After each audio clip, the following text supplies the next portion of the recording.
welcome home, welcome back to God's Word. Kali ini saya akan khotbah mengenai ketabahan hati. Ketabahan hati adalah sesuatu yang sangat penting di masa-masa kayak gini. Anda dan saya mesti tahu bagaimana ketabahan hati itu ada dan untuk apa. Kita akan sama-sama buka di Alkitab kita masing-masing. Kita sama-sama akan buka pada Roma atau Romans pasal yang kelima ayat yang keempat. Di sini mengenai peace with God through faith. Jadi kita akan tahu bagaimana maknanya apa ketabahan hati dalam Tuhan gitu ya. Seperti biasa saya himbau Anda semuanya untuk baca full satu pasal supaya komplit, supaya lengkap, supaya tahu konteksnya. Saya akan bacakan mengenai yang ditandain. And endurance produces character, and character produces hope. Ya, di sini sangat beda sekali kalau kita lihat di bahasa Indonesia. Kalau di bahasa Indonesia adalah mengenai ketekunan mendatangkan tahan uji. Jadi kalau misalnya kita tahu bahwa kita tekun melakukan sesuatu, kita tahu bahwa ketika kita tekun, kita akan menghasilkan sesuatu apapun itu. Maka dalam sebuah ketekunan butuh yang namanya ketabahan hati. Ketabahan tidak ngomong masalah fisik, kuat-kuatan atau gimana. Ketabahan ngomong masalah bagaimana seberapa hebat lama hati kita akan menahan semua itu. Ketabahan ngomong bagaimana kualitas hati kita. Jadi kalau misalnya di sini kan lebih ke sifat pribadi gitu ya, akan menimbulkan hope dan sebagainya. Tapi kalau dalam bahasa Indonesia menimbulkan tahan uji. Ketika kita tahu ada tahan uji, kita akan melihat masa depan yang akan lebih baik. Kalau Anda semuanya, contoh simple ya, pengen badannya kecil, nggak mau diet, bagaimana kedepannya bisa badannya kecil tanpa ada usaha? Dalam pendietan itu pasti akan ada suatu hambatan. Contoh nggak bisa makan banyak, kemudian tidak bisa makan makanan yang dia suka. Biasanya suka makan manis langsung dimakan, tapi nggak bisa soalnya diet. Supaya ada hasil gitu loh. Tapi kalau misalnya kita tetap stay dengan apapun itu, ya kita nggak akan bisa dapetin hasil.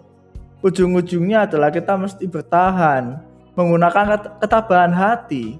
Ketika kita bertahan menggunakan ketabahan hati kita, kita tahu bahwa lama-kelamaan kita akan bisa menahan semua itu. Timbullah tahan uji, di mana kita akan ya udah nggak apa-apa lah ya, nggak usah biasa makan manis supaya nggak gemuk, nggak apa-apa. Udah biasa kok, santai aja. Makan yang sehat-sehat. Lebih nggak enak tapi lebih sehat dibandingkan yang enak tapi membuat gemuk. Sebuah pemindahan persepsi dimensi yang satu ke dimensi yang lain akan membuat pribadi yang lebih baik dan masa depan akan menjadi lebih baik. Bagaimana Tuhan itu pengen kita sebagai anak-anaknya mestinya bisa menahan uji apapun itu. Contoh adalah menahan emosi. Emosi itu butuh nggak butuh, tetapi emosi itu tidak pantas untuk diluap-luapkan. Emosi itu ada untuk kita menjadi lebih baik.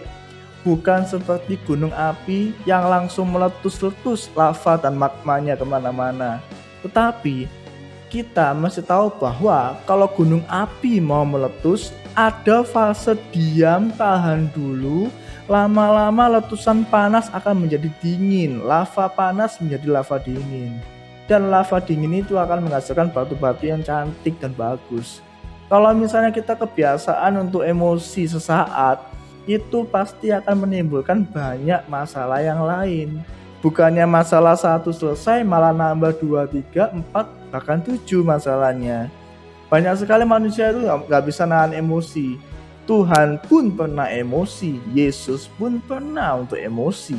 Tetapi bagaimana dia outcome-nya, meluapkannya, tidak seperti kita semua kebanyakan yang langsung kita menggunakan nada tinggi, menggunakan sesuatu semacam kita ngomong di depan umum untuk menjelek-jelekan dia, atau bagaimanapun itu.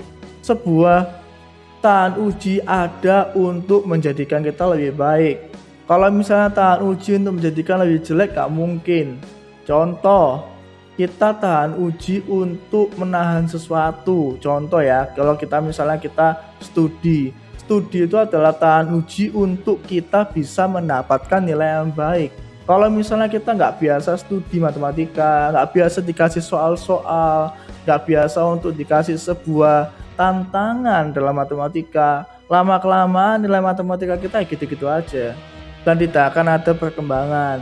Kalau dalam bidang yang lain mungkin bidang-bidang seperti sport itu dibutuhkan latihan seperti basket, sepak bola dan sebagainya. Bagaimana bisa membuat cetakan angka atau gol kalau misalnya kita tidak pernah latihan untuk men-shoot atau menembak dengan kaki. Kita hanya ogah-ogahan, hanya siap ketika bertanding, tetapi ketika kita bertanding kita tidak bisa optimal sebab skill kita nggak kelatih, tahan uji kita nggak ada. Bagaimana kita bisa nembak, nge-shoot atau shooting apapun itu, bolanya bisa basket, bisa sepak bola, untuk bisa mendapatkan kemampuan yang bisa mendapatkan gol itu dibutuhkan sebuah usaha. Bahkan bakat atau talenta pun tanpa usaha juga percuma. Lama-kelamaan dia akan kalah dengan teman-temannya yang tanpa bakat tapi dengan usaha. Jadi kalau misalnya kita dikasih Tuhan kesempatan, kita mestinya bisa memanfaatkan kesempatan itu dengan baik. Bukannya kita malah enak-enakan dan santai-santai tanpa mau bersaing, tanpa mau mengembangkan potensi. Kemudian ya sudahlah aku seperti ini, mau gimana lagi. Tuhan gak menghendaki kayak gitu. Tuhan menghendaki untuk kita manusia semakin berkembang, semakin pikul salib, semakin mengikut Yesus. Bagaimana kita mau ngikut Yesus dengan sepenuh hati? Memikul salib aja gak mau. Jadi kalau misalnya kita maunya dalam hati adalah aku ikut Yesus, tapi dalam perbuatan gak ada, bukankah iman itu nol atau mati, kata Alkitab? Iman tanpa perbuatan itu nol. Jadi kalau misalnya kita tahu bahwa kita mempunyai iman, iman itu mesti disertai dengan perbuatan. Perbuatan itu bisa macam-macam, tapi di sini konteksnya adalah Tuhan pengen kita itu melakukan tahan uji. Bagaimana tahan uji? Dengan tekun. Tekun itu butuh apa? Butuh ketabahan hati. Jadi kalau misalnya kita tahu kita mau tekun, tapi kita nggak tabah, lama-kelamaan ketekunan akan hilang. Sebab kita nggak kuat menahan semua itu. Tetapi ketekunan ditambah dengan ketabahan hati, itu pasti akan menghasilkan sesuatu. Dan niscaya Anda dan saya akan jauh lebih baik banget untuk dalam segala hal. Yang bekerja akan jadi lebih baik, yang studi akan lebih baik, yang hobi, yang jualan, bisnis, apapun itu, yang berteman, yang sport, bidangnya, semuanya akan mengalami signifikansi. Yang tidak mengenal Tuhan aja tahu bahwa latihan tahan uji itu ada untuk menjadikan kita lebih baik. Bagaimana kita anak-anak yang mengenal Tuhan, mestinya kita jadi koko-koko, kakak-kakak, jadi contoh bahwa kita anak Tuhan mestinya tabah dalam hati kita untuk menahan semuanya sehingga kita bisa menjadi tahan uji dan kita menjadi sifat pribadi yang lebih berbobot. Ya, jadi sangat-sangat singkat khotbahnya, pastinya akan memberkati Anda. Saat ini juga setelah ini saya akan doa kepada Anda mengenai yang sedang dalam masalah, yang pengen give up, yang nggak tahu solusi atas masalahnya gimana. Saya akan doakan Anda sekalian. Ya Tuhan Yesus, hamba berdoa Tuhan Yesus untuk anak-anak-Mu Tuhan yang saat ini sedang menonton, masih menonton. Saat ini Tuhan, hamba minta Tuhan Yesus, Tuhan yang lagi putus asa, give up, jangan give up. Tuhan akan kasih kekuatan lebih, Engkau akan bangkit. Now in Jesus name, apapun itu, dalam bidang kesehatan, kelumpuhan, stagnasi, habis itu bisnis gak kemana-mana, bisnis hilang, saat ini juga Engkau akan bangkit. Di dalam nama Yesus. Hamba minta Tuhan Yesus, Tuhan, buat siapa yang gak mau untuk tahan uji, siapa yang selalu ambil jalan enak, Engkau akan buat hatinya gak enak supaya dia mau untuk lebih lagi jalan gak enak. Seperti menginjil, siapa yang gak mau menginjil saat ini juga Engkau akan menginjil kemanapun. Dimulai dengan teman-temanmu, yang paling dekat sekelilingmu. Now in Jesus name, hamba minta hati yang mau dibebani untuk menginjil lebih lagi di dalam nama Yesus. Ampuni setiap kesalahan yang bersalah. Ada banyak penyesalan di masa lalu, tetapi Engkau mesti meluapkan itu dengan segala bentuk untuk ngeplan masa depan. Saat ini juga Tuhan akan kasih sebuah plan yang baik kepadamu di dalam nama Yesus. Thank you Tuhan, thank you Jesus, dalam nama Yesus, haleluya, amin. Ya, kita sudah berdoa buat Anda sekalian dan kita sudah tutup God's Word episode kali ini. Betul-betul sebuah khotbah yang mungkin tidak ada di tempat lain. Tetapi khotbah ini akan menjadikan Anda memiliki bekal yang baik di masa mendatang.